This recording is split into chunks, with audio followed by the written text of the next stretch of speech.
बिस्मिल्लाहिर्रहमानिर्रहीम अस्सलाम वालेकुम। आज मैं आपको फ़्लाइट्स के बारे में बताऊंगा। बहुत से लोग जिन लोगों को नहीं पता कि अगर वो बता रहे हैं कि भाई हम लोग दुबई जाना चाहते हैं, कोई कहता है शारजाह जाना चाहते हैं, कोई कहता है सऊदी अरब जाना चाहते हैं, वो पूछ रहे थे जाने का तरीका क्या है। आपको बताते चले जाने का तरीका ये है कि आप लोग सबसे पहले अफ़गानिस्तान का वीज़ा लें जो बिल्कुल फ़्री है।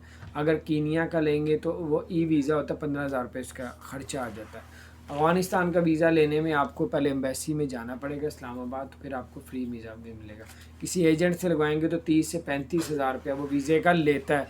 और आपको बताते चलें कि अगर आप लोग अफ़गानिस्तान का वीज़ा लेते हैं तो वहाँ पे 15 दिन आपको 14 दिन करंटीना करना पड़ेगा, कोरोना की टेस्ट करवाना पड़ेगा।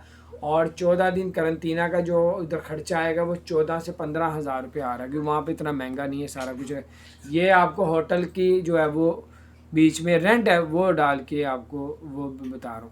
और इसके अलावा आपको ये भी बताता चलूँ कि अगर आप लोग कीनिया के थ्रू जाएंगे तो कीनिया में ख़र्चा ज़्यादा आता है, 40 से 50,000 14-15 दिन लगेंगे। और आपको जो है वो 15,000 का वीज़ा भी लेना पड़ेगा। लेकिन ऐसे दोनों तरीक़ों से आपको 14-14 दिन करंटीना हो गए। अगर आप डायरेक्ट जाना चाहते हैं दुबई पाकिस्तान से तो फिर आपको इंतज़ार करना पड़ेगा। एक जगह उन्होंने बताया कि 6 जुलाई को ओपन हो रहा है, फिर दूसरी जगह ख़बर आना शुरू होगी 21 जुलाई को हो रहा है। तो ये चीज़ों का भी पता नहीं चल रहा, इसलिए आप थोड़ा सा वेट करें, थोड़ा इंतज़ार करें। अल्लाह पाक अपनी रहमत करे, अल्लाह ताला आप पे अपनी करोड़ों रहमतें करे।